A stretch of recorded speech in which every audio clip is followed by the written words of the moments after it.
e sejam para todos um exemplo. Animados pela força do Evangelho, sejam entre todos verdadeiras testemunhas de Cristo, e após uma vida longa e feliz, alcancem o reino dos céus e o convívio dos vossos santos. Por Cristo nosso Senhor. Amém.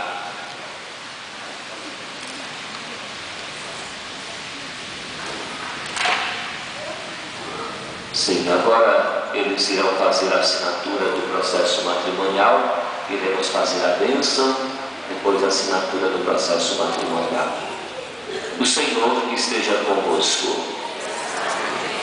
Abençoe-nos o Deus Todo-Poderoso, o Pai, o Filho e o Espírito Santo. Amém. Permaneçamos em paz e o Senhor nos acompanhe.